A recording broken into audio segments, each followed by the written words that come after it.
Hopefully it gets played. Why wouldn't it? Kendrick Bourne of the Niners just tested positive today. Ah. All right.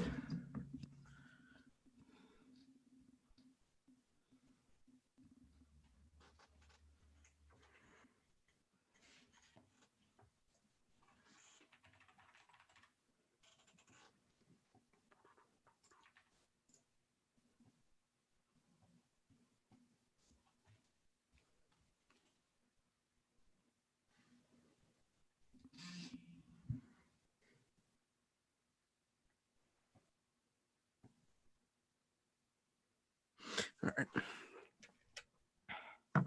Oh, wait a minute.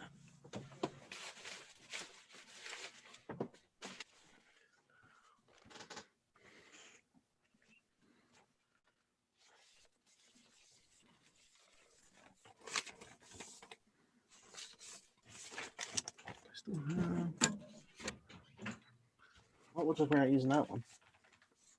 Which one? Or that one.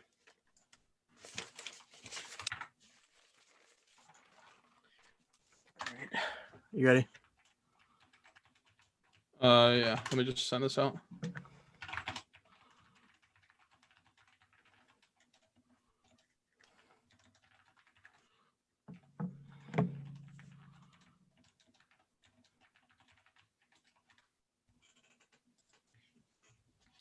Okay. All right. 3, 2, 1. Welcome to Around the 412. We are part of allsteelers.com and proudly presented by Crowworthy, where winners are serving winners coast to coast with sports, gambling, and more. You can follow Crowworthy at Crowworthy on Twitter, and you can visit us at crowworthy.com. You can also check out the Crowworthy Pittsburgh City page for podcasts just like this one, blogs, fantasy, and more. I'm Tyler, and with me as always is Smitty. How's it going, dude? How's your Wednesday? It's all right. My Wednesday's going all right. There's a lot of important stuff going on in the world. Hope everybody got out and exercised their right to vote at latest yesterday. We still know who our president is, but I know who my president is. That's Mike Tomlin, the only undefeated coach in the NFL, who also overtook Tony Dungy for the winningest African-American head coach in NFL history. But we will get into that later. First, we're in that transition period now of the year, right? You know, Halloween's passed. It's holiday time. People try to pass up Thanksgiving for Christmas, but we don't do that here. Autumn is in the air, and Manscaped is here to ensure that you don't carve your pumpkins when you're grooming. By pumpkins, we actually mean your boys downstairs. In fact, Manscaped is on a mission to change the way that you approach caring for your balls. And great news, they just released their products in the UK, Canada, and Australia. I have pretty much every product that they have at this point. The only thing I'm missing is the nose and ear trimmer, which I probably will get at some point. Unfortunately, I am starting to find some hairs in those areas at my ripe age of 25. So I probably will be getting in on that action at some point. But other than that, I have pretty much everything else, and I love everything else. I'm not sure that I will switch to anything else, cologne wise, body wash wise. It's actually like a 3-in-1. I can use it on my hair as well. So everything that they have is great, and I will continue to use it. The Lawnmower 3.0 trimmer offers a replaceable ceramic blade with advanced skin-safe technology, which helps reduce grooming accidents. Their new Weed Whacker, which I just referenced, uses the same skin-safe technology when you're trimming those delicate nose hairs of yours. The Crop Care Kit includes the Crop Preserver, which is the ball deodorant that we always reference on here. Everyone knows pumpkin spice lattes and body deodorant go hand in hand. I didn't until I read this, but now I know. Crop Cleanser Body Wash, which is a full body wash that you can use on your hair. I referenced that already as well. The ball wipes, which are called Crop Mops. I mean, come on, they can't do any better than that name-wise. You never know when an opportunity is going to strike, so you should always be prepared. Plus, you don't want to stink when you sit around that Thanksgiving dinner. That is very true. If you suffer from stank foot or stand on your feet all day at work, I think Tyler can speak to this. Then I have the perfect product for you, the Foot Duster, which is the foot deodorant. It is a cooling tea tree oil, and it offers a pleasant experience for the stankiest feet that allows you to take your shoes off in confidence. And then, of course, the cologne that I've already referenced as well is a cost-effective way to smell clean and fresh for your date. These formulations are all vegan, cruelty-free, dye-free, sulfate-free, So you know that your manhood is in good hands. How do you get any of these products I'm talking about? You go to manscaped.com. You enter the code 412 at checkout. That's going to get you 20% off plus free shipping. Again, that's manscaped.com. 20% off plus free shipping when you use the code 412. It's that simple. Just the area code. I must have looked like a psychopath the whole time while you were reading that. I wasn't looking.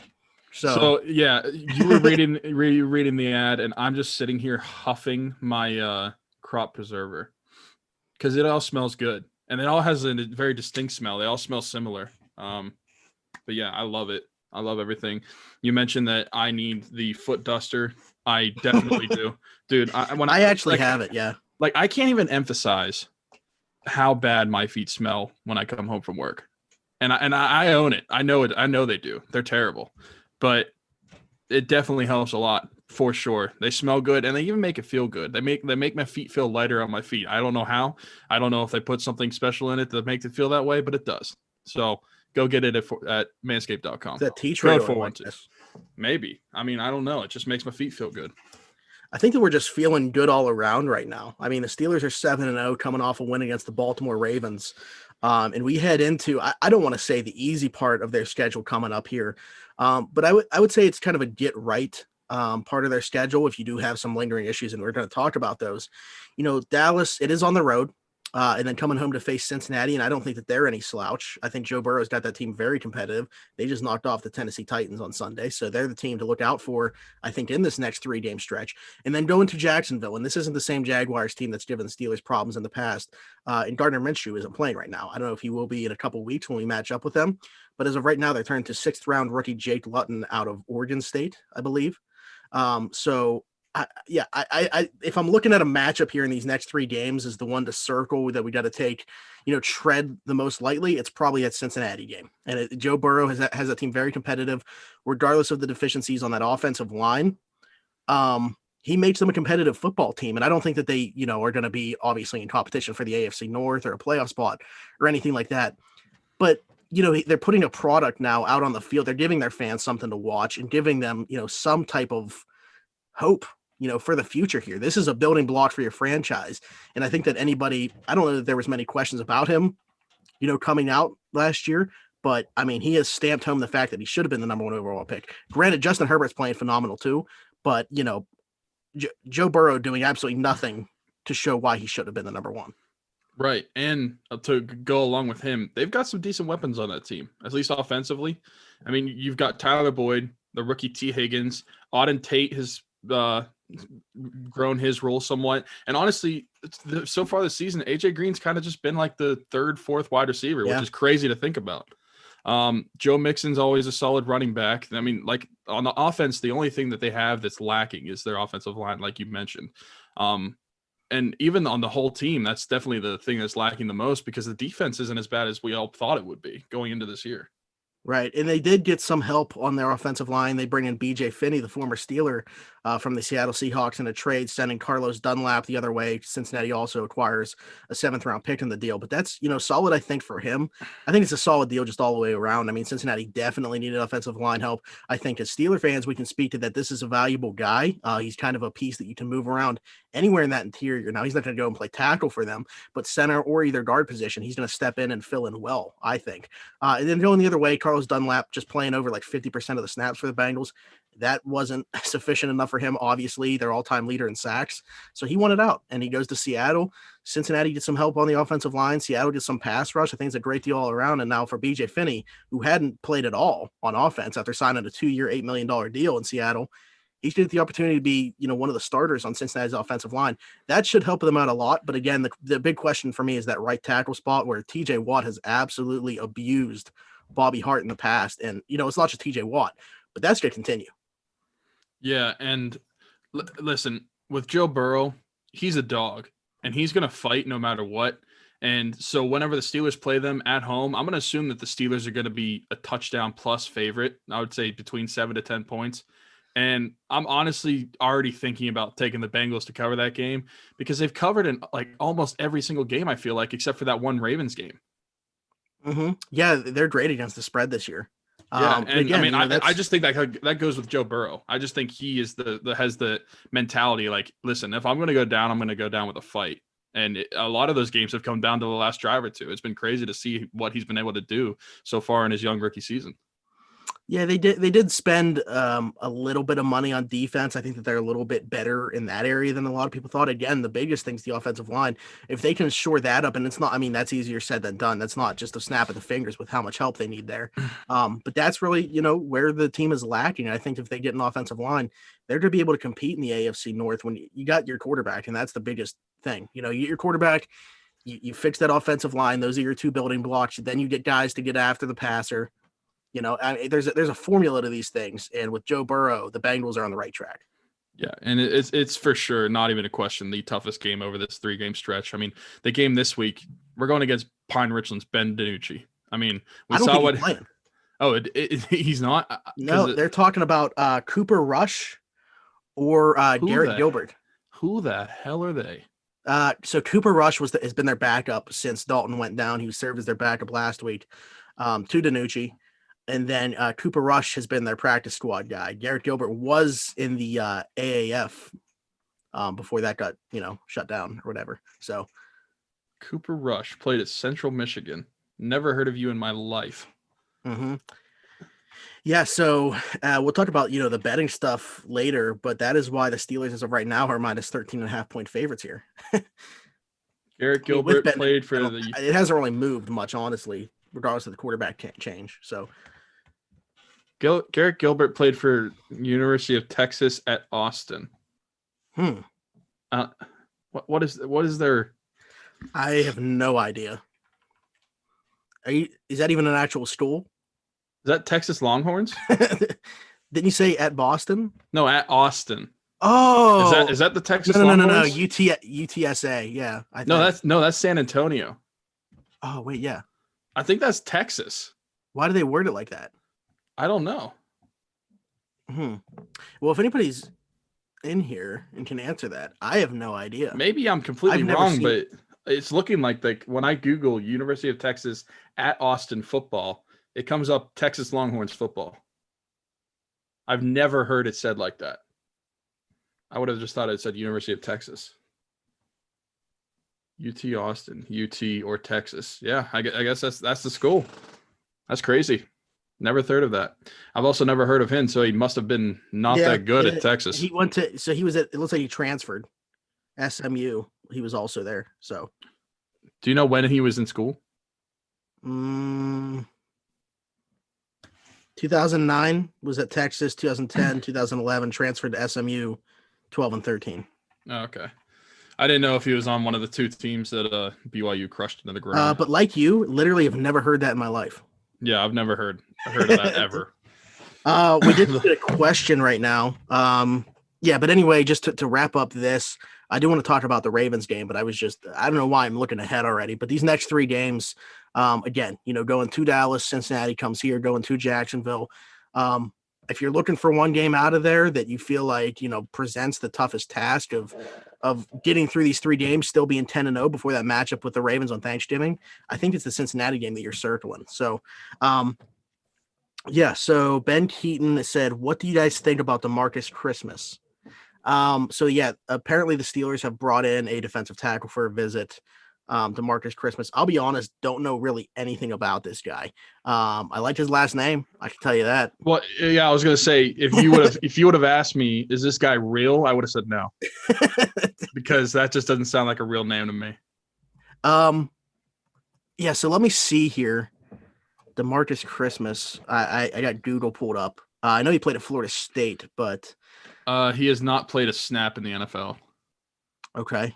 He spent time with the Seahawks. He was drafted in the 6th round by the Seahawks, 209 overall in the 2019 draft. Oh, so he was just drafted last year. Yeah. And he was placed on the PUP list, so he obviously. Yeah, he's younger than you. Wow. His birthday is July 4th, 1995. I mean, that sucks hearing that. 6'3", 302. Just seems like a type of guy that you're probably going to take up space with. Doesn't seem like too much of an athlete at the position. I mean, he went to Florida State. From what I could see in college, he had 106 total tackles in what is this like? This is like 44 games. 3.5 sacks. I mean, I guess he's doesn't look like a terrible player in college, but he's nothing that's like stands out on the paper. So Yeah, I mean it's a body for practice, I guess. I don't think that this guy plays in a game, but obviously with Tyson going down, Cam Hayward, we're not sure what capacity he'll practice. Well, he was a full participant today, so I think unless something happens there, he'll be fine. He'll be good to go.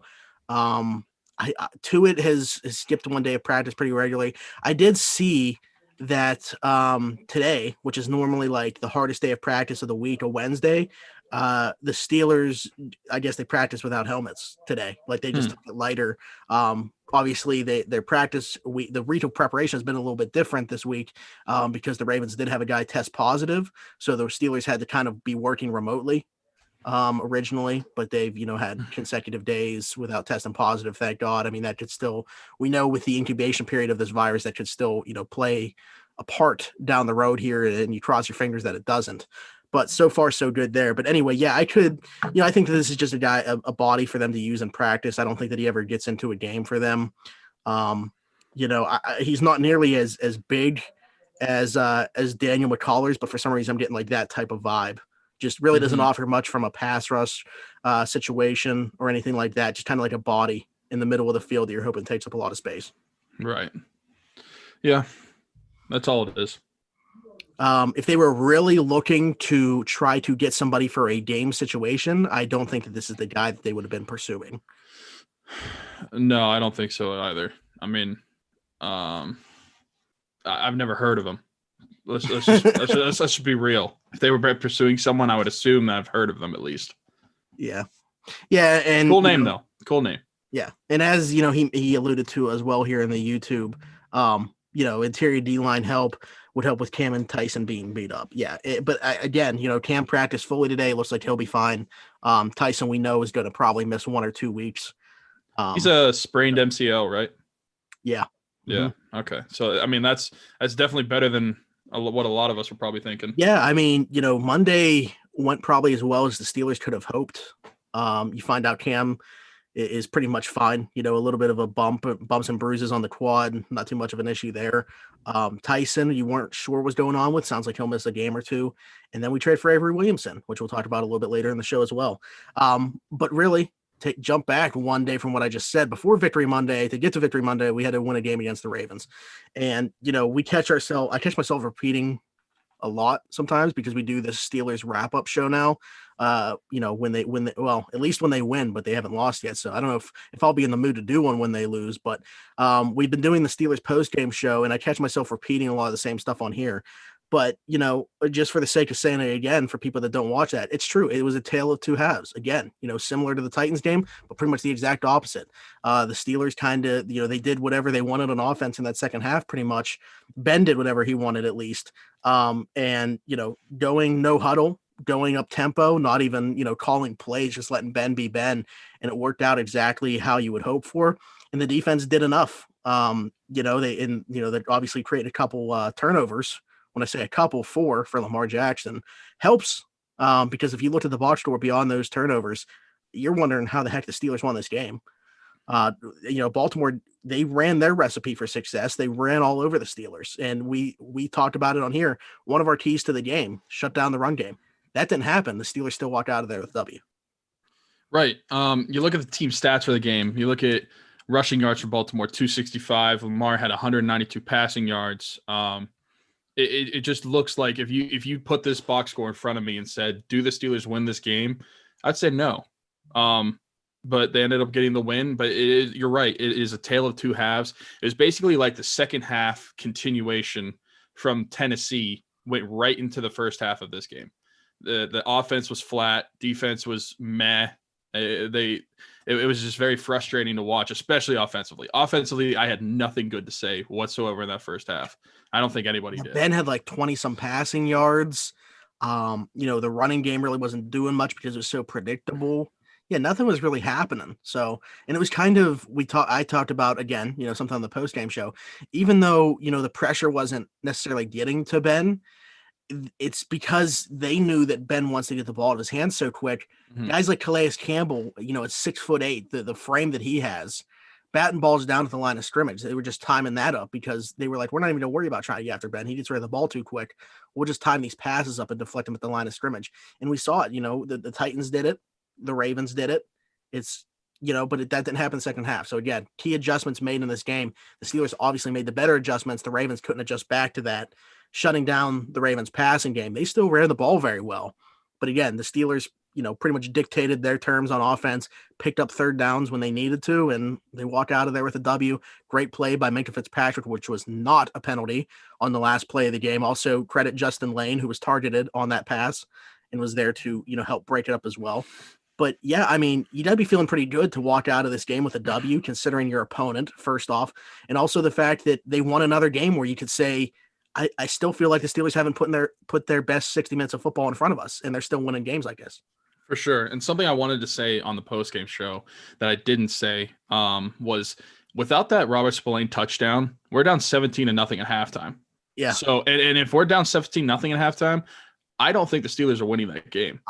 I mean, I hate to say it, but I can say it now because it's over. I didn't think they were winning it anyway at halftime.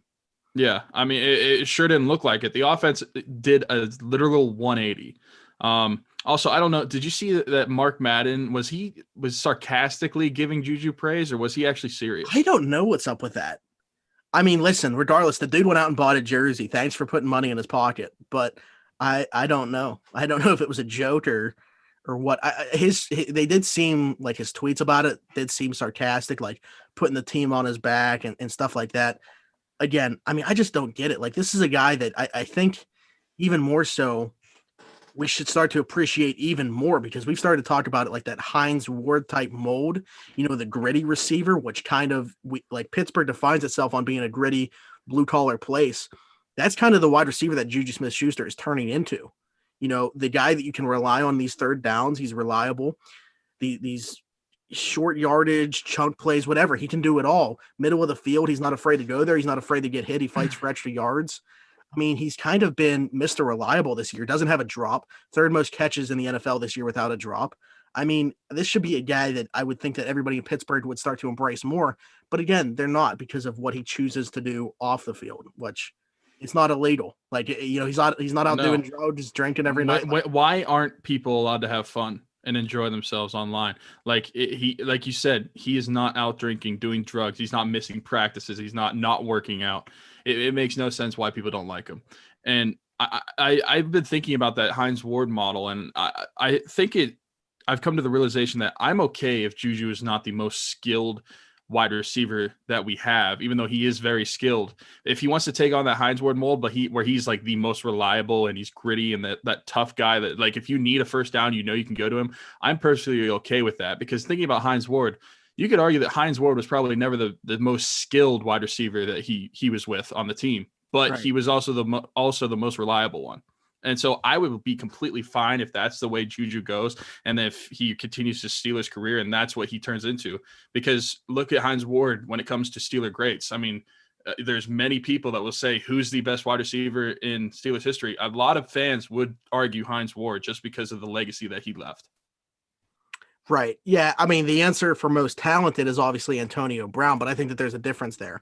And to your point, the type of, again, it goes back to what I said. I just think that Juju, the way that he plays the game, is something that like just defines, Pittsburgh, what we pride ourselves on being. So I think that would be very easy to like relate ourselves to. And yet, some people, I guess, just aren't making that same connection I am, but it is what it is. But another point that you mentioned was, him maybe not having the most like, the most traits, the most skill out of the receiving core. You could argue that he's like the third most athletically gifted receiver that we have now. I mean, Deontay's always open. He's probably the best route runner on the team. And Chase Claypool is just a physical freak, plus the speed that he possesses along with his build. Right. I mean, you could argue that like just from a trait standpoint, Juju's like third in the pecking order. But we know the rapport that he has with Ben. And again, he's just been Mr. Dependable for them this year. Even though he hasn't lost all three, Chase Claypool has fumbled the ball 3 times. We know, Deontay's issues with fumbling the ball. And there's just times where and falling. Ben, where I was just say him and Ben just can't get on the same page and he just falls down. not knowing what's going on with a back shoulder throw or something. So Juju's been the most dependable receiver in that room this year.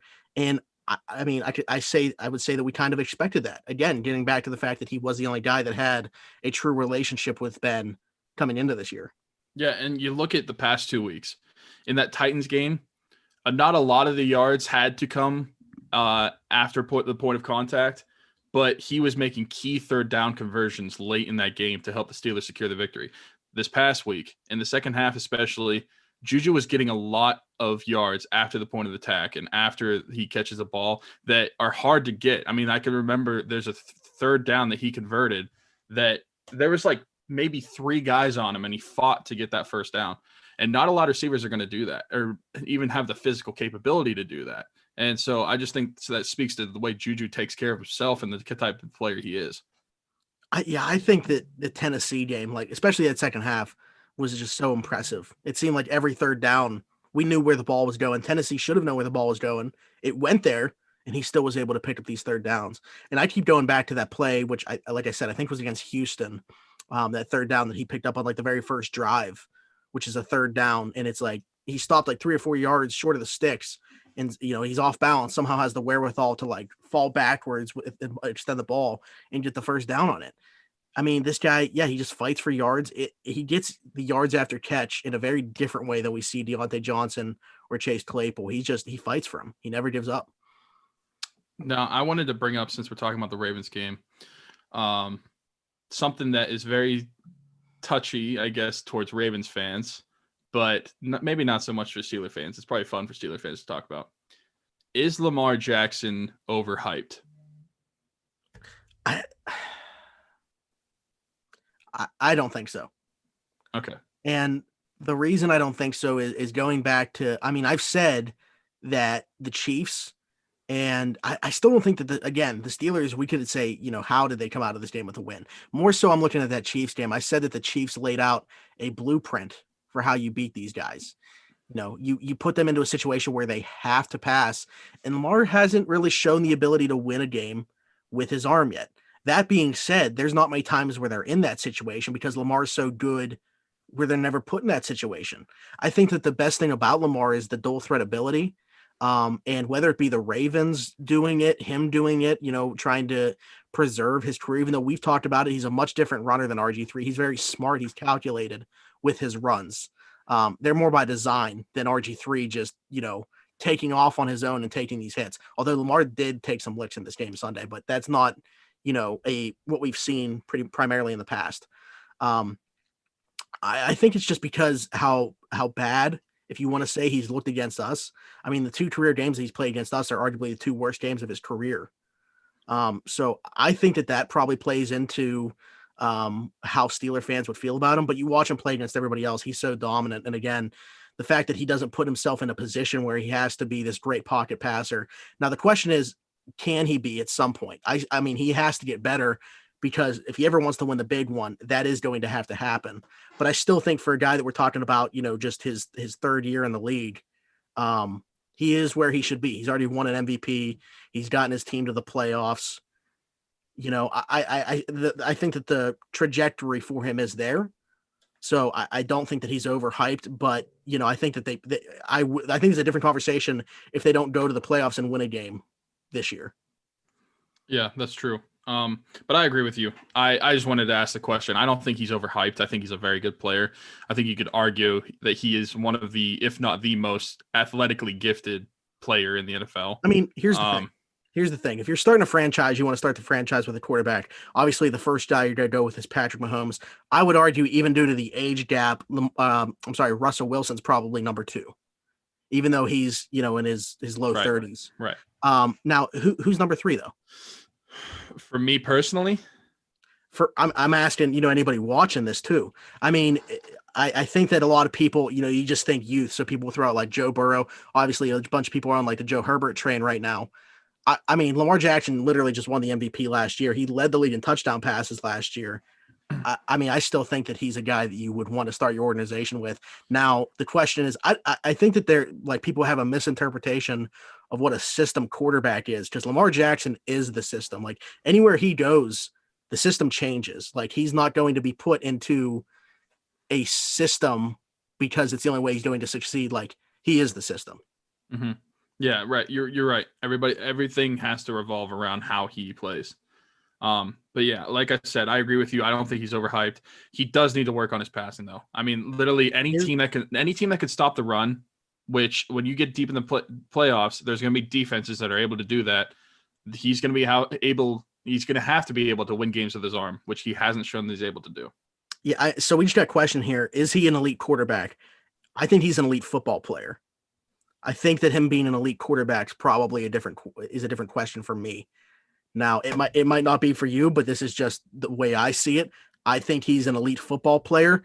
I haven't seen enough of him actually being a quarterback, being in a position where he has to make these throws to say that he's an elite quarterback. Because until he becomes an elite passer, until he starts winning games with his arms, I can't say that about him. He's an elite running back that plays quarterback. That's what I'll say. That's why I said elite football player, because I still think, I mean, this guy, that's the crazy thing. That's how good he is at what he does, is he doesn't need to be an elite passer to win the MVP at his position. Right. But I mean, we kind of showed, we talked about it the week before the Ravens game started, that Ravens, they're not built to come from behind. And as soon as the Steelers went up, granted, they did make plays to put themselves in the position, but it's the fact that they had to rely on Lamar to win the game with his arm, essentially, and they couldn't rely on that run game towards the end of the fourth quarter, which is why they struggled and why they ended up losing the game. Right. And okay. I just wanted to, whenever I said for me personally, is because I was thinking, would I take Lamar or would I possibly think about taking Kyler Murray? Yeah. Yeah. I mean, he entered my mind as well. Yeah. But yeah, that's the only reason I said that. Yeah, that's another guy that I would be curious. I mean, I don't know if we'll ever see it, but I would be curious to see him outside of, Cliff Kingsbury's offense in Arizona, because I think that, that offense is probably perfect for him. Now, I'm obviously wrong because Dwayne Haskins has shown absolutely nothing, but when they were both coming into the draft, I had said for Arizona, I think that Kyler Murray is the right call. If I'm most other teams, I'm thinking Dwayne Haskins is the right call. I think to this point, we can say that that's not true. I just want to say that I said the opposite. Yeah. Just let that be known. Who's the better passer? I mean, I would say Kyler Murray. Well, I'm sorry, what? Who's a better passer between him and Lamar? I feel like Kyler Murray is far away the better passer right now. Yeah, I mean, I think he's more accurate. I think that for as small, it's wild with as small as Kyler is that he has the arm strength that he does. I mean, he's got some distance. I think that Kyler's definitely the better passer. I wonder who has more batted down balls, Kyler or Ben, this season. I don't know. I don't know either. I don't even know how to look up that stat. I was going to say, is that something that's kept track of? Not sure, but I'm sure it's probably close, if not Ben, because he's had a ton. Okay, moving on. I do want to talk about the injuries as we brought up. Mike Hilton practiced limited today. That's a guy that I'd really like to see back. But again, with the stretch of games coming up that we do have, don't push it. Really, this game that you're circling for all these guys that you want to be healthy for would be that Ravens game on Thanksgiving. So you have Mike Hilton coming back, hopefully. Derek Watt, who was active, did not play a snap. So he must have just been there like for an emergency role. But I think I brought this up already. If I haven't, I said it to myself. So far, not so good with that signing. I say we just talked about it a little bit. I mean, it's an expensive contract for a fullback that you're not going to use. Mm-hmm. I mean, what, $3.4 million for 3 years? Yeah, I think it's right around there. Yeah, I mean, it's not the worst contract when it comes to the number. It's just it depends on, if the contract like that, it depends on how much they're getting used. And if he's not getting used at all, like literally 0 snaps, and in the limited role that he had in the previous games, I mean, he was doing like less than 10% of offensive snaps. It doesn't really seem to work out that well. Absolutely. Yeah. I mean, and I mentioned he didn't really play on special teams this past week. So I know this hamstring thing's been hobbling him. Hopefully he's, back for the playoff. I mean, is ready to go during the playoff run, full go, and can be, part of not only the offense, but definitely the special teams, because if he's not going to play on offense, that's what we're paying him for. And you're paying a premium for a special teams guy. Jordan Dangerfield sounds like he'll be back again. A key special teams guy. Would be great to have him back. We mentioned the Cam Hayward injury. That's not really an injury. Looks like he's fine. And Tyson Alualu likely to miss a couple of weeks.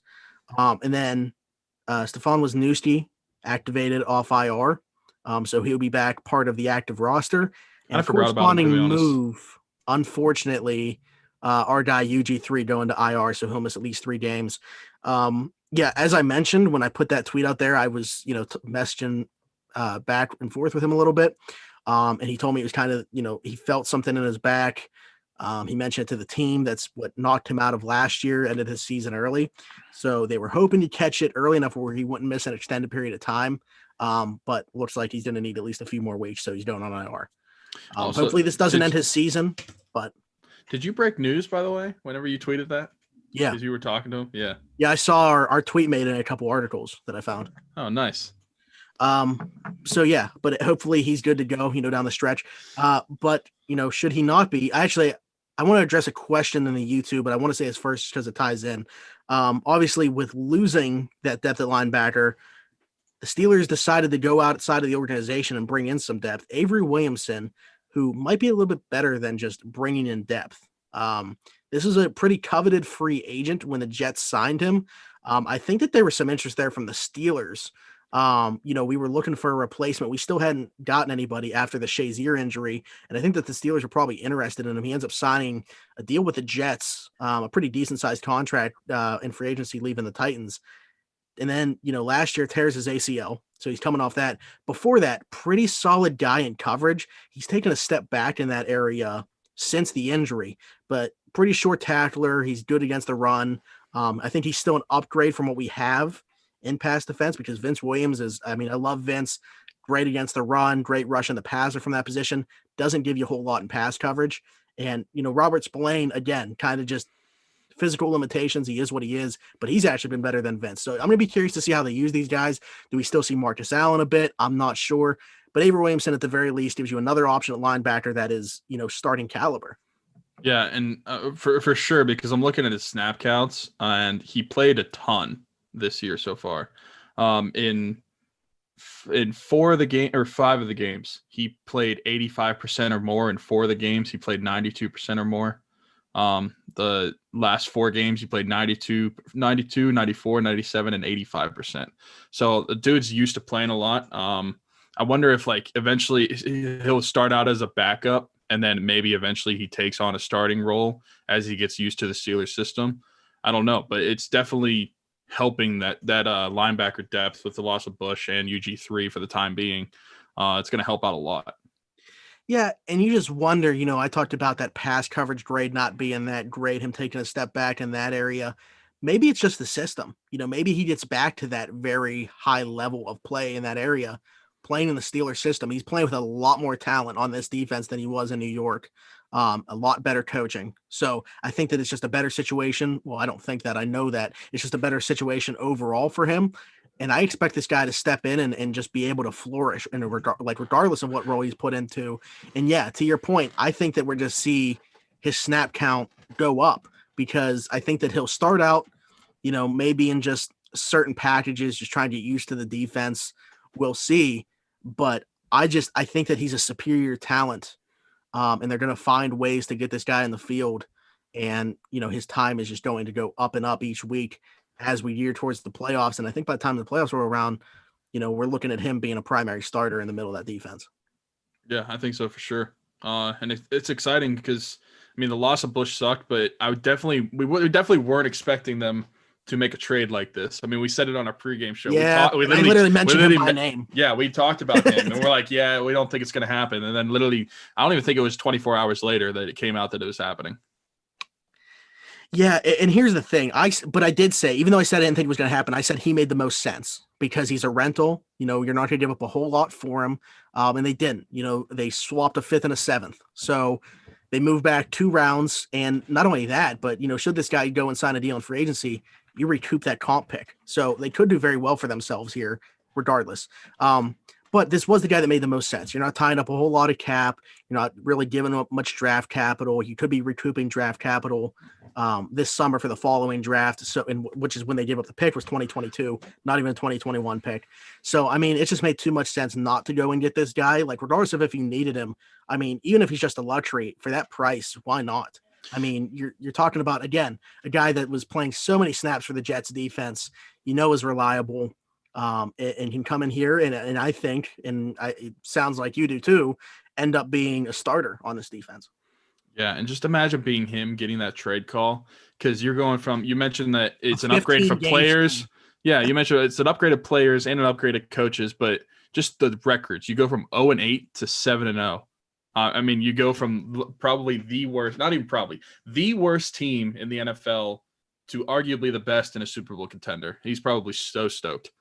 Yeah, and he's already, referenced winning that ring. So hopefully he can be a big part of bringing number 7 back here. And he needs to get Pepe's. Primanti's is good. Pepe's is better. Yeah. Sponsor us. Everybody that's watching this, we obviously always make our pitches for guys to come on. So we're going to be trying to get Avery on. So if you want to shoot him a tweet, let him know that he should come on. We would appreciate that. But I did want to reference, like I said, something that I saw back in the chat a while ago, and I just remembered it. James, I don't know if you're still in here. What do you guys think Wisniewski's role will be now that he's off IR? Now, here's the thing, is since that happened, we've seen what Kevin Dotson can do. I don't know where he's at in the pecking order, Wisniewski coming back. Obviously, it's great to have him. We talked, O-line depth is probably the one area where, like, you want to have the most depth, and that is going to get tested throughout the year. We've already seen the need to use both these guys, Dotson and Wisniewski. So glad that he's back. Obviously, I'm trying to figure out where he falls in the pecking order, because I think that he needs, 2 injuries at guard, or, he's obviously the backup center now. So I think he'll back up Pouncey, and he'll back up, one of the guards should Dotson, already be in that role. So I think that his primary position is going to be the backup center. I agree with you. I just think based off of what we've seen Dotson do when he's gotten time to play, he's been very impressive. So he's the first guy to go in at the guard position when someone should go down, if they do. But yeah, I agree with you 100%. Backup center mainly, and he's probably the second guard to go in. And it's no like flaw against him really. It's just the way that Dotson's impressed so far. Yeah. It speaks more to the resurgence this year of the Steelers offensive line than anything, because last year, man, we would have been clamoring for Wisniewski to get back healthy so he could get on the field and help this offensive line. This year, the knee just hasn't been there. Yeah. I'm excited for the future of this offensive line. Looks like we're going to be pretty good for a few years. Another guy, coming off of injury last year, Stephon Tuitt, having his best season in the NFL. We talked about last year when he got hurt. It was his best year up to that point. This year, he's been even better. He's healthy. He's playing unbelievable. I think you can make the argument that he's the best player on the Steelers right now. I mean, if it's not TJ Watt, it's Stephon Tuitt. It's hard to say it's not Watt. He probably still is. It's like a 1A, 1B situation. Stephon Tuitt's been unbelievable. Out of interior defensive linemen, only Aaron Donald has more total pressures this year. Yeah, he's been great. He's been real anchor on that defense, and it's great that he's actually healthy and is playing the full season so far. I mean, knock on wood that he stays healthy. I don't want any injury, but he's been playing out of his mind, just like the whole defense has, but he's really stuck out. I just remember a play from this past Sunday where he just like stuffed up Lamar Jackson. It was really great to see. He's also got 6 sacks as well, which is really good for an interior defensive lineman. So, yeah, I agree with you. He's arguably the best player on the Steelers right now. The Steelers, the only trio, Bud Dupree, TJ Watt, and Stephon Tuitt, to have 6 sacks apiece. I mean, together they have 19 and a half or 18 and a half. And that's more than 19 different teams in the NFL. Yeah, that's pretty nuts. So, yeah, these guys, I mean, they're all having great seasons, but Stephon Tuitt in the middle of that defense. We always talked about how different the run defense looked, like teams could just run over the Steelers if Tuitt was missing time. What he's doing in the pass rush now, though, especially like these last couple of years, last year before getting hurt, and this year, the strides that he's taken to get to the level where right now he looks like he's going to get all pro consideration, and he absolutely should. As I mentioned, Aaron Donald, the only interior defensive lineman in the NFL with more total pressures right now. I mean, there's not enough good things to say about the way that Stephon Tuitt has played. Yeah, for sure. It'd be very well deserving if that's what he gets at the end of the season. Okay, so another thing that I wanted to mention, I'm wearing the shirt right now, Mike Tomlin, we do not care. I already kind of touched on this. Steelers head coach Mike Tomlin, after their win Sunday, now the winningest African American head coach in NFL history. He surpassed Tony Dungy, one of his mentors along the way, coached together in Tampa Bay. So, big shout out to Mike Tomlin. I remember there was a time, man, when people wanted to replace this guy, wanted to fire him, wanted to bring in our opponent's coach on Sunday, Mike McCarthy, to replace him. There was talk as recently as a year ago, trading him. I would say I feel like I've heard that for the past like 6 or 7 years. Like, let's get rid of Tomlin. Trading him to Washington for a draft pick. I mean, and that was less than a year. Like, that was last year when he had this team at 8-8 without a quarterback. Look at what the best coach in NFL history, supposedly, Bill Belichick, is doing without great play at the quarterback. What that team's doing with subpar talent. I'm not trying to compare here, but it's insane to me what Mike Tomlin has shown he can do with a lack of talent. Keep them above water, and at least make them competitive. And yet he still doesn't get the credit that he deserves as being a top 3 NFL head coach. Yeah, I mean, as of right now, honestly, although overall Bill Belichick's probably still one of the best coaches right now this season, you can't say that. But I would, I mean, he's got to be coach of the year right now. Tomlin? Oh, for sure. I would say so, especially if they continue this season, they keep going undefeated, for sure. Oh, if they finish undefeated, I don't know how you have a vote against. Like, it has to be unanimous. But I'm just thinking, like, so typically what I look for is a team that I feel like is overachieving. And granted, I thought the Steelers would be, an 11-win team or so, but I've given them now, my updated prediction, 3 more wins already on top of that. I mean, 14 wins, a 6-win upgrade in just one season. Yeah, there's not a lot I could say about that. That would be very impressive. Just as him beating Tony Dungy's record. That's awesome to see for him, and just for black head coaches in general, because it just shows that you can have success in this league, and it's a great thing to see. So I would be looking for the other candidates here. I'm looking kind of in this bottom of the AFC wild card race. As much as I hate to say it, if Cleveland gets to the playoffs, I think Stefanski probably should get some consideration. You look at where that team was last year. If they get to the playoffs this year, especially after losing Odell Beckham Jr., I think that he probably deserves consideration. But other than that, the team's fighting and clawing for that last spot along with them. John Gruden in Vegas, I mean, they're 4-3 right now. And also Brian Flores in Miami, I think, is a guy to watch as well. We'll see how Tua plays and how Miami plays the rest of the way as well. In the Would NFC, you still consider Sean McDermott, though? Because that's who would you still consider Sean McDermott in Buffalo? Yeah. I mean, yeah, I think that's who I picked as well. They're 6-2 right now. I picked them to win the division. I still think so. I think that he probably deserves some consideration, but it's just, I look for teams that are overachieving. I think that they're probably about where I thought they'd be. So, okay. In the NFC, Cliff Kingsbury, potentially. Cardinals 5-2 this year. We'll see how that shakes out. Other than that, I don't like too many candidates in the NFC. NFC overall, I feel like is so. I mean, obviously, Bruce Arians and Tampa have a large turnaround are going to probably have a large turnaround as far as the win-loss switch there. But I think that was probably expected. I mean, they were a favorite to win their division by most people. The talent just completely shifted. So, listen, I feel like the majority of the NFC is very mediocre. Okay, we had Stubbs in here for picks. Who do you think's the best team in the NFC? I mean, I'd still say Seattle, even though that defense is very suspect. Just they're 6-1. They have Russell Wilson. The duo of Tyler Lockett and DK Metcalf is unreal. I would just say Seattle right now. It's definitely not a team from the NFC East. I think for me, just because I think they're a more complete team, I think for me it is Tampa right now. I just listen. I get that they are 6-2. I get that they have Tom Brady. They're starting to click. They've been starting to click the past few weeks. I just think they are so overrated. And in I want to terms see what of Antonio Brown looks like there. okay, But here's the that's thing. fair. That's I'm not fair. even looking at the offense. I just think that defense is really good The too. defense is very good. I will give you that. But just I just kept hearing how they were going to be so dominant and everything like that. And to me, they've just been very underwhelming to watch, at least offensively. The defense is very good. Offensively, they're just so underwhelming. That's all I could say.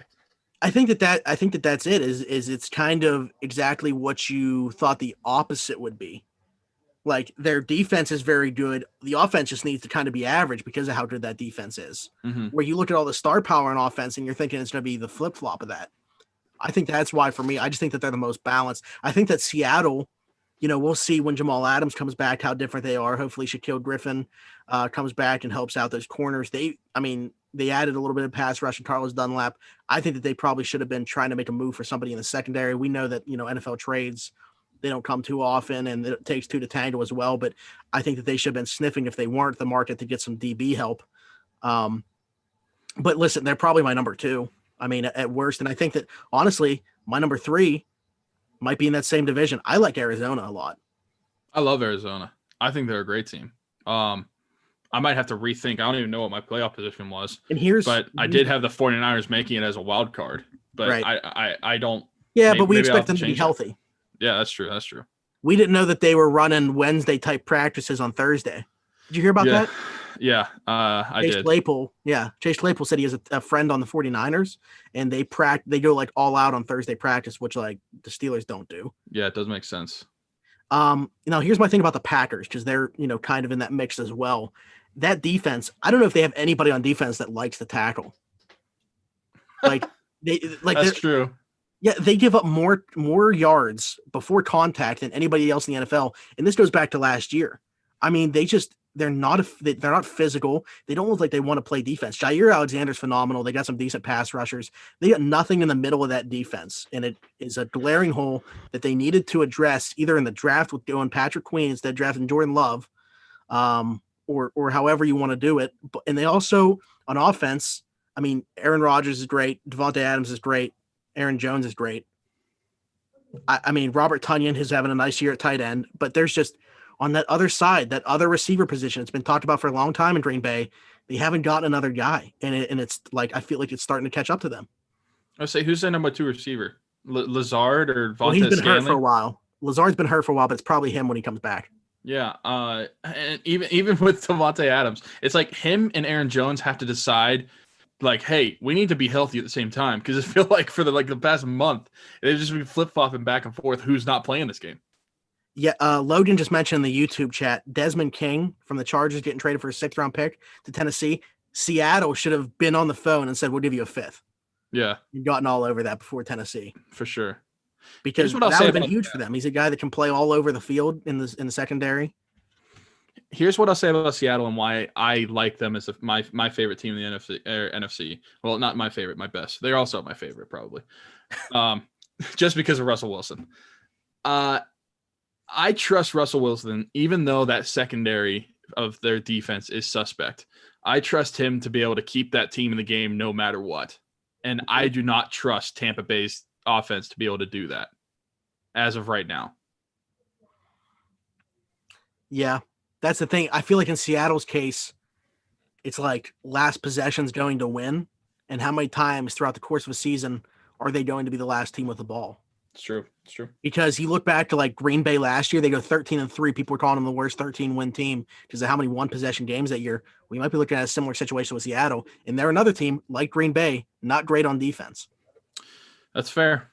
I guess we'll see what they are whenever they get some healthy players on defense. I think that's about it. We could probably get Stubbs in here and do some NFL betting. Let's do it. Wait. Homework I need to do predictions for Steelers Cowboys. You want to score? Yeah. Okay. Let's see. I'm going to say that the Steelers win, and we are going to win 38-17.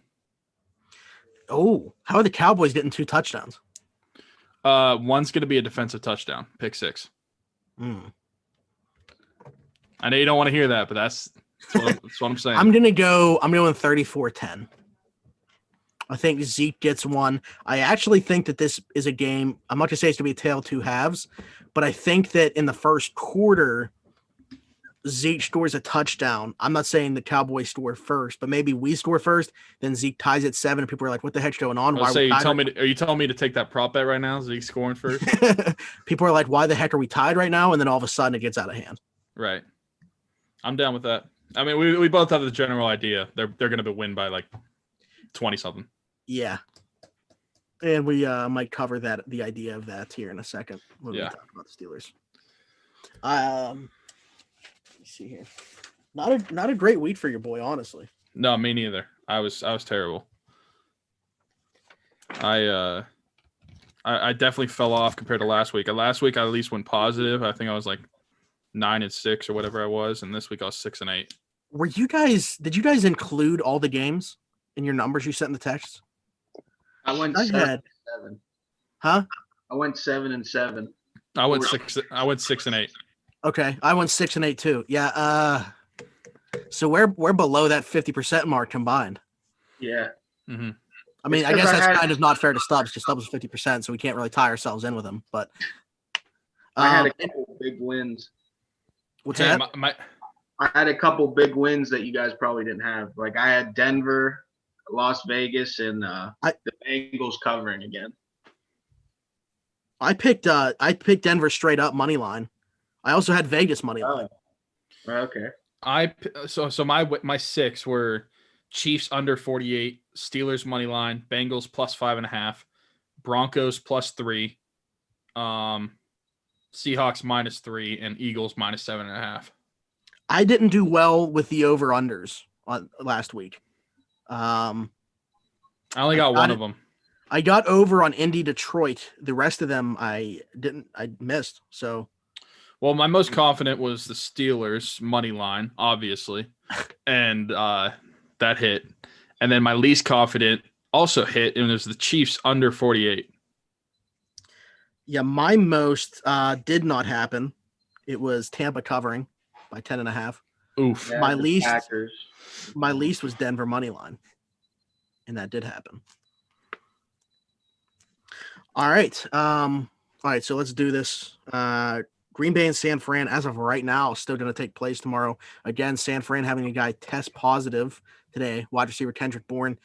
I feel like in the past we've seen the league move this game in this exact same scenario. So I'm not sure what's happening.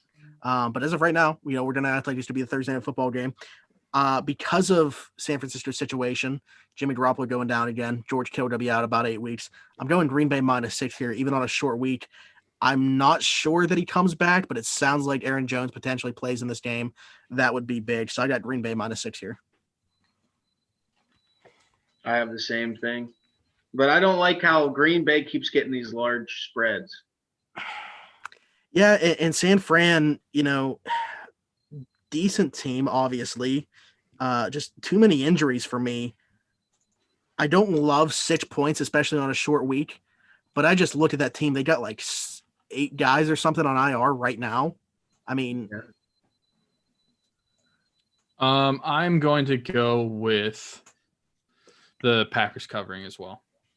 Oh, I was thinking of picking a total, but I decided against it. Okay. But I will say, if I was going to pick a total, I would lean towards the under 49.5. Logan says Green Bay 1-6-1 in the last 8 against the 49ers.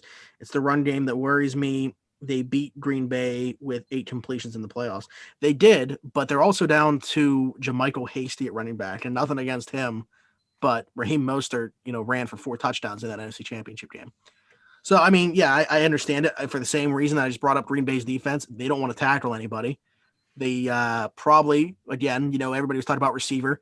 Maybe they should have gone middle linebacker in that draft. They didn't do either one of those things. And now they're paying for it. Shout out to Ty Schmidt. You got to get on that. You're an under, pal. Next game, Baltimore and Indianapolis here. Baltimore favored by 2. Oh, I didn't even talk about I didn't even say what the odds were on that game. What the heck am I doing? Nobody even said anything. I'm just reading off my sheet here. Hold on. I got to open up FanDuel here. All right, so Baltimore and Indianapolis. Baltimore -2.5. point favorites here, minus 134 in the money line. Indy is plus 114. The over-under set at 46.5. I took Baltimore to cover this minus 2.5. I think after the loss against Pittsburgh, they're going to be very upset. Indianapolis riding a high after scoring 40 plus against Detroit. I don't know what to make of this Indianapolis team. I feel like Baltimore is still very good, even coming off this loss to the Steelers. I like them to cover. A pissed off Ravens team is going to cover. I agree with you 100%. That's the same reason I was going to say. I think they're just going to be pissed off. And you're telling me that it's not even a touchdown. They're going to win by less than a field goal. Or by a field goal, I guess I should say. Yeah, I'll take that all day. I have the Colts money line here. Oh, I mean, I hope you're right.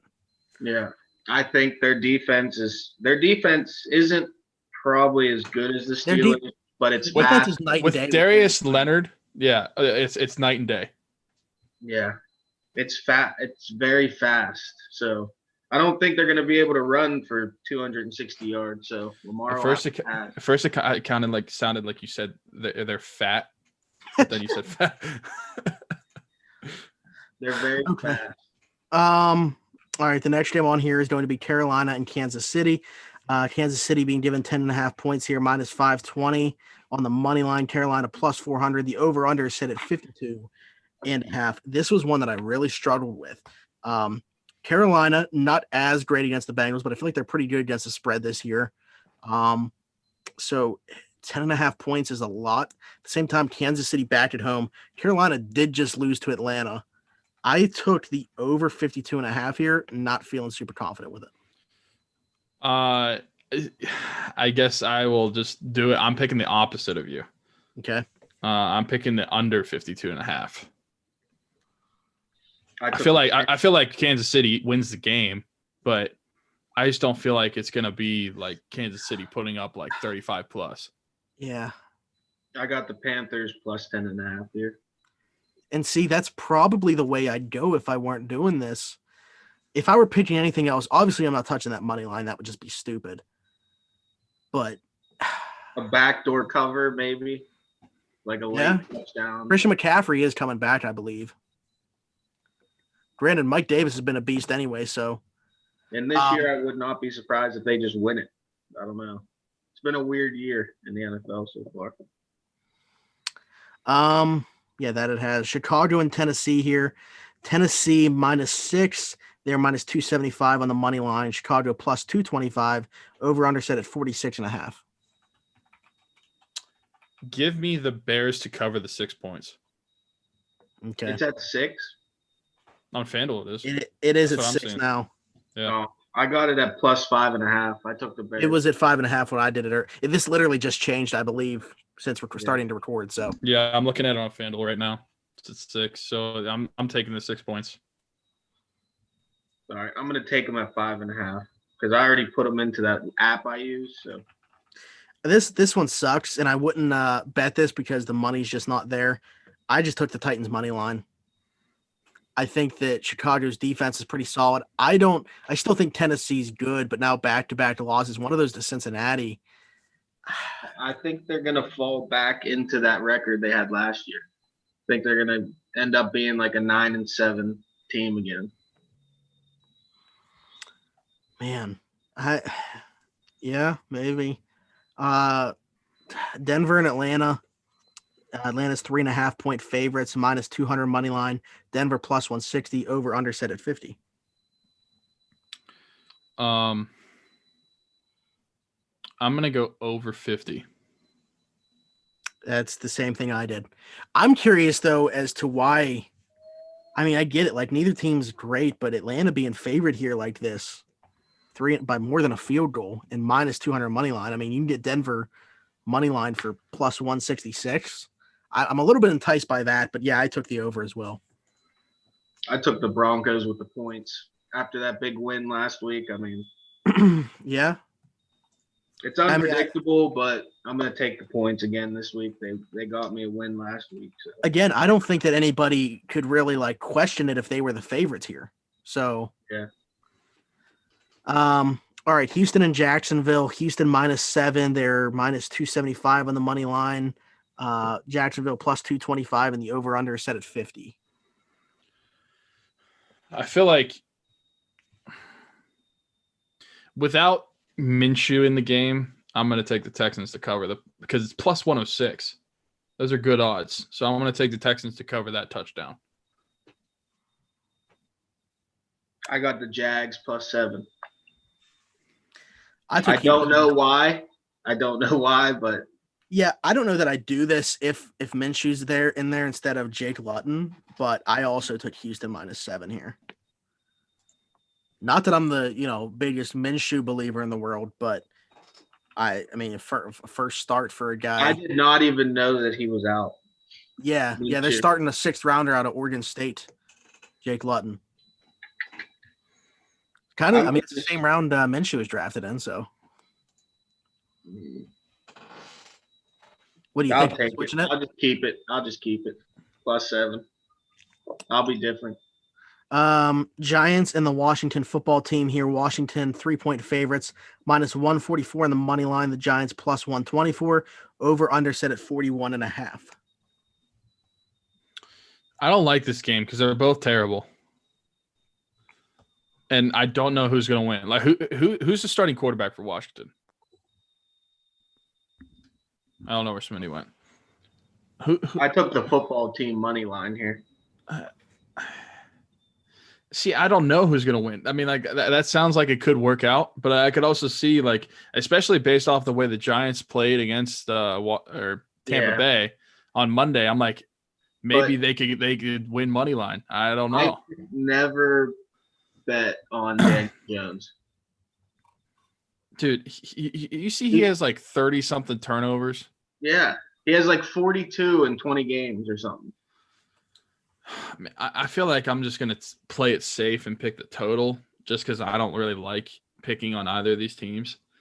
And I guess just because they're both bad offensively and at least Washington's somewhat okay defensively a little bit, I'll pick under 41.5, but I don't love it.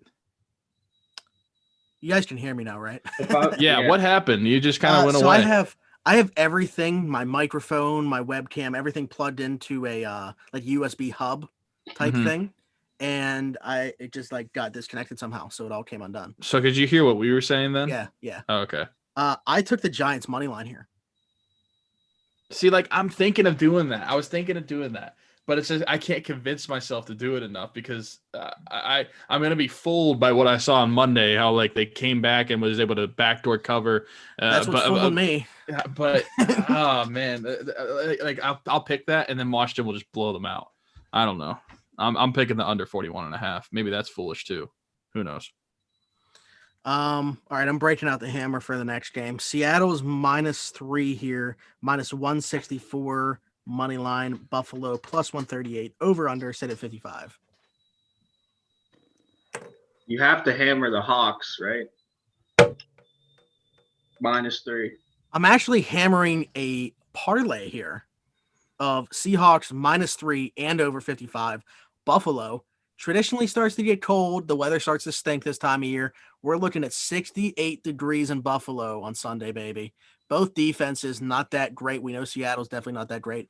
The offense is going to be there for Seattle. I think that Josh Allen and that offense does enough against a bad Seahawks defense that we hit the over. Yep. Is that what you're taking too, Stokes? I stopped doing parlays, but I would do that. Yeah. So what's single bet are you taking? Hawks minus 3. As an analyst, do you feel like that's a good bet? Yeah. Yeah, I'll pick the Hawks minus 3 instead of just the over 55 because it's minus 105 instead of minus 108. Gives you a little better odds.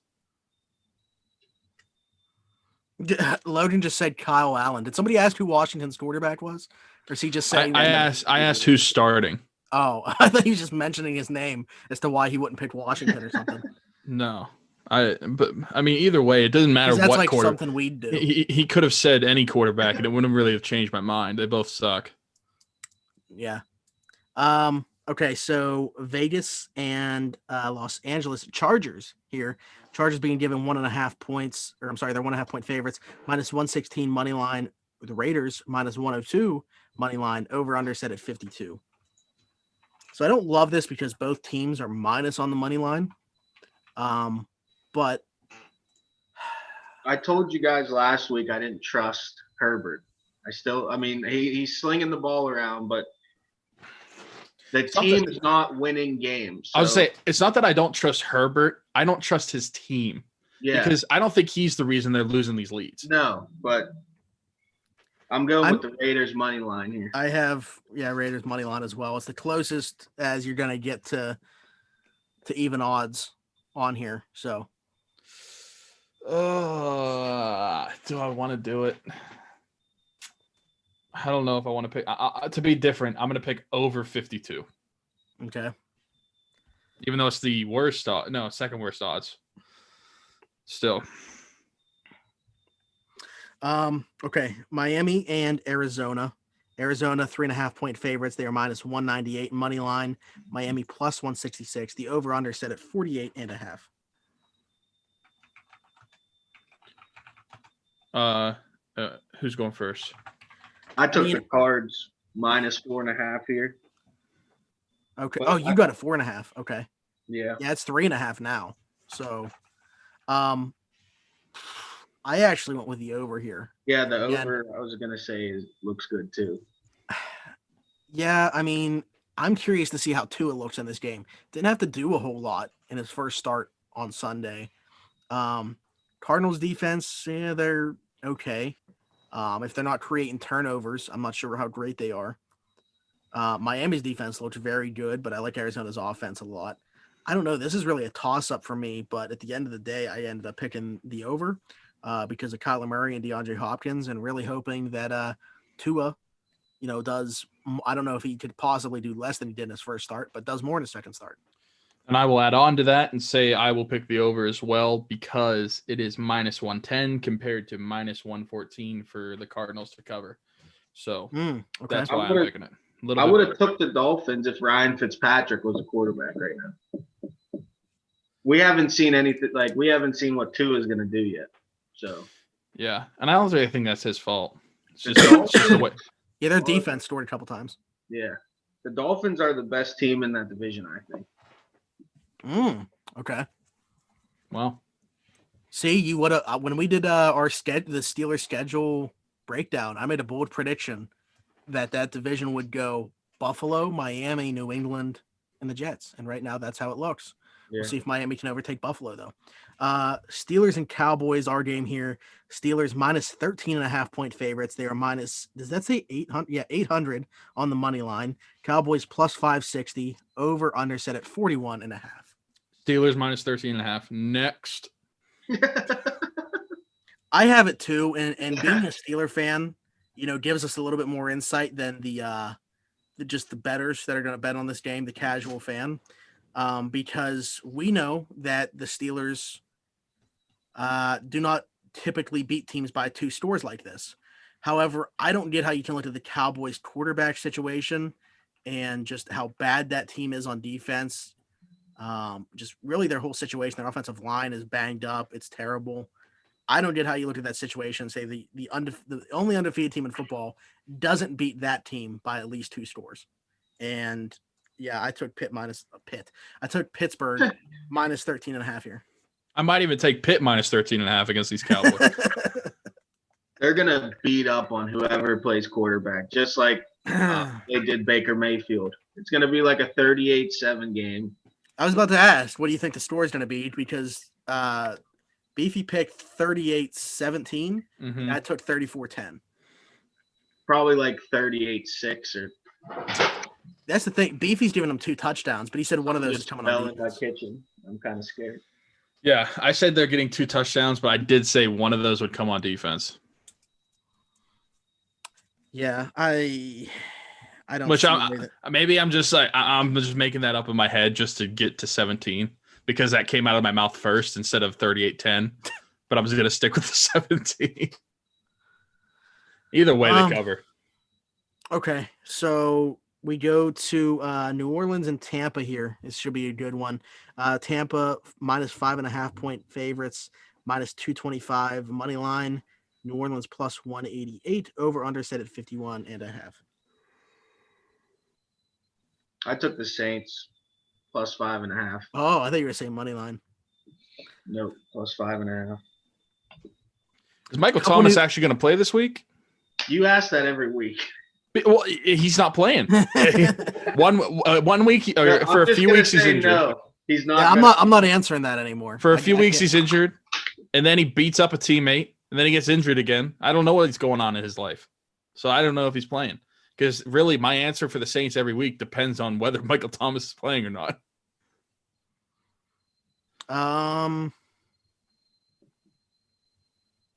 Yeah, it doesn't. I don't see any information on him this week, so I would be operating as if no.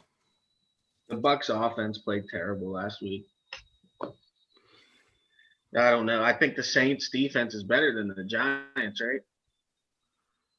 Yeah, I went with under points here for that reason. That's what I'm looking at. Under 51.5.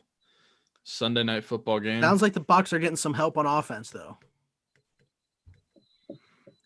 in the form of Antonio Brown and also Chris Godwin potentially coming back. Yeah, they're also He's gonna getting play right away. They're also getting a mental patient. So Has he even practiced for them He yet? practiced today, and then he had a press conference. Looks good. Looks healthy. good for him. Screw He's him. mentally Freak of stable. nature, yeah. Nobody cares if he's healthy. Under 51.5. Yeah, it's mine too. What Yeah. did you say, Stubbs? Oh, you have New Orleans Saints covering. plus 5.5. Okay. Dude, my And pen then stopped Pats and working. Jets here to finish off the week for some reason. Patriots -7 points on the road. They're -335 on the money line. The Jets +270, and the over/under set at 42.5.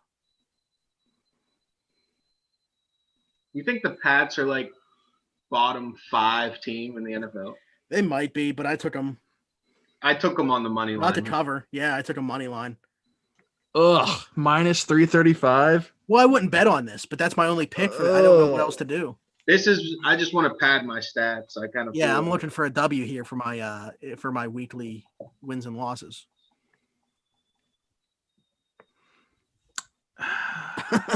I would not touch this game. Unless you're like putting it with a bunch of other games and just looking to add something to. I don't even know. I guess. I mean, I There's a guess lot I'll of be with you prop- guys.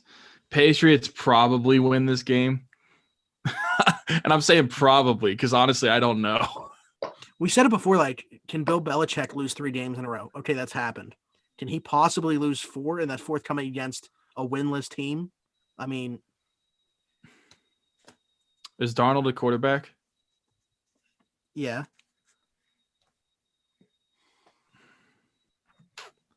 Man, I hate this. This game sucks. Like my second option would probably be Jets covering and hoping that New England wins by like a field goal.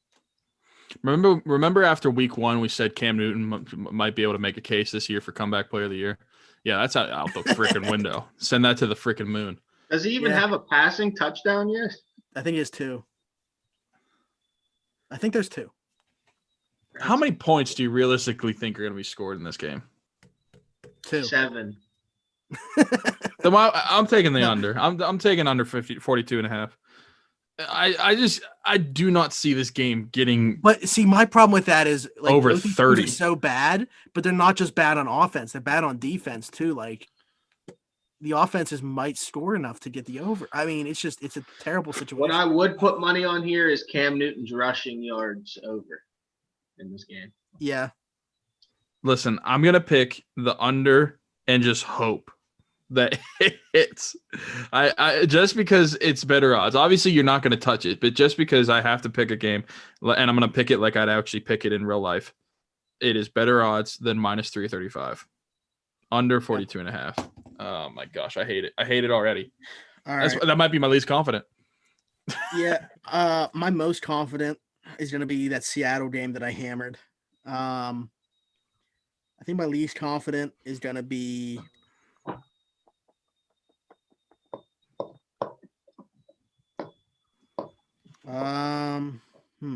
Actually, I don't know. Oh, no, that's probably a toss up. Are you keeping track of our total points in that? I'm going to say under 51.5 in that New Orleans Tampa game. I've been keeping track of mine. I'll say I've got all mine on here. So my most confident, I'll just go for it a third week in a row. Steelers covering 13.5. Okay. Listen, they might win by 50. I don't know. But least confident, I have to go with literally the pick I just made, the under 42.5 with the Jets and the Patriots, because I literally have no idea how this game's going to play out. It's literally a shot in the dark with a pick that is not minus 335. So that's it. I get that.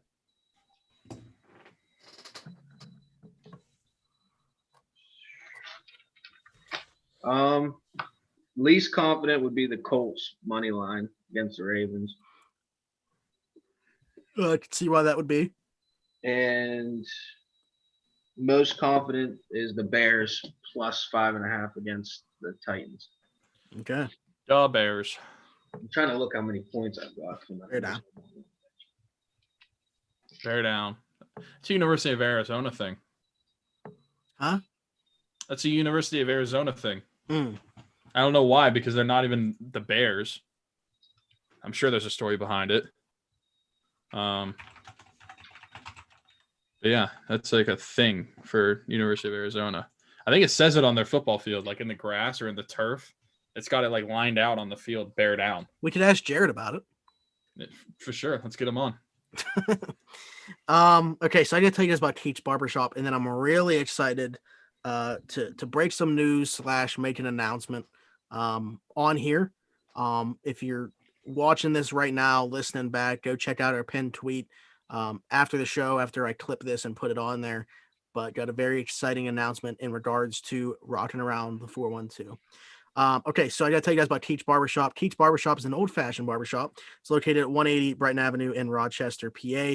He's open 11 to 7 Tuesday through Friday, 9 to 4 on Saturday. Every Tuesday, he does $5 off for military personnel, first responders, and nurses. Again, that's Keats Barbershop at 180 Brighton Avenue in Rochester, PA. We were supposed to have our guy Ryan from the Crow. I'm sorry, we call him the Crowmish. I should say that Ryan the Crowmish from Crowworthy joining the show tonight to talk some Steelers with us, but also, that's part of the network that we're with. They got a couple of awesome guys there, Ryan, PK, everybody on the staff that brought us in, and they've been so gracious with us.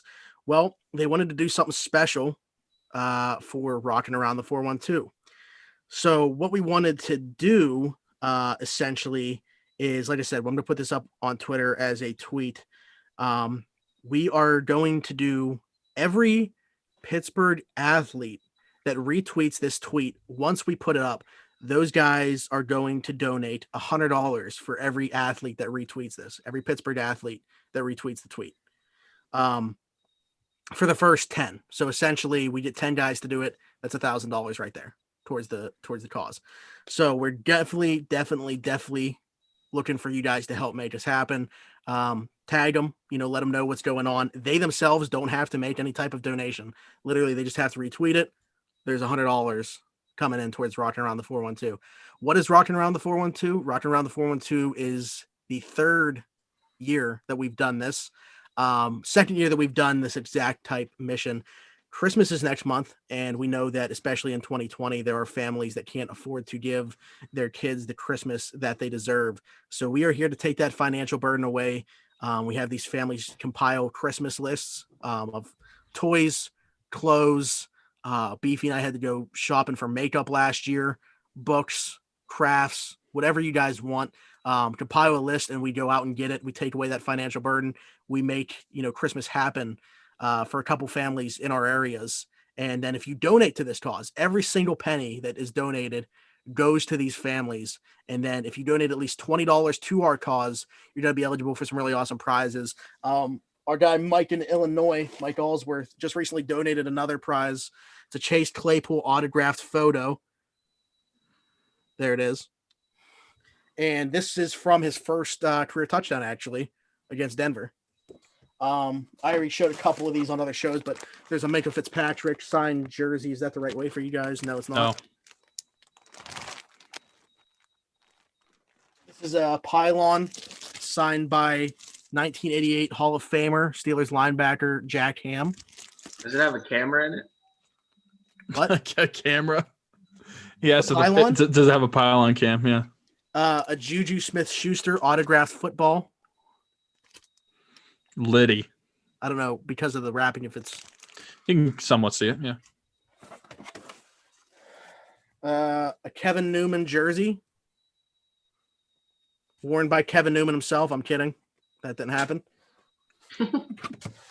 A Brian Rust autographed puck in the case. The case comes with it. Can't see in here, and I don't want to open it, but this is a Benny Snell autographed photo. And then we're going to do these separately, but there's 2 baseballs that are both signed by Pirates pitcher Joe Musgrove. There's no way of me showing you this, I don't think. Yeah, it just looks like very white. So again, you donate at least $20 to Rockin' Around the 412. You guys are going to be eligible for some really awesome prizes. We can't thank you guys enough for being a part of it. And, Ryan, PK, all the guys at Crowworthy, we can't thank them enough. So again, once the tweet goes up, we'd really appreciate you guys just tagging all your favorite Pittsburgh athletes and trying to get them to retweet it. We need at least 10 to hit the $1,000. So that would be awesome. But for everyone that does, we're going to get $100. So please make sure to do so. We're going to use the hashtag Rockin' Around the 412. Simple as that. So blow it up, shout us out, get it moving, make it a movement, and help out some really awesome families this Christmas. Other than that, you got anything else, Tyler? No. Go Steelers. Go Steelers. All right, Stubbs. Thanks again for joining us this week for some NFL betting. Yeah, let's have a little bit better luck. Yeah, I was just saying. That's what I was about to say. I mean, 6-8, 6-8, 7-7. We need to do better for the people. I think we're going to be better this week. So let's get after it. But other than that, thanks for listening / watching to Around the 412. This has been a presentation of Crowworthy, where winners are serving winners coast to coast with sports, gambling, and more. Follow us on Twitter at Around the 412. Follow them at Crowworthy and visit the Pittsburgh City page at crowworthy.com for blogs, podcasts like this one, fantasy advice, betting advice, and more. Until next time, we'll see you. Bye-bye.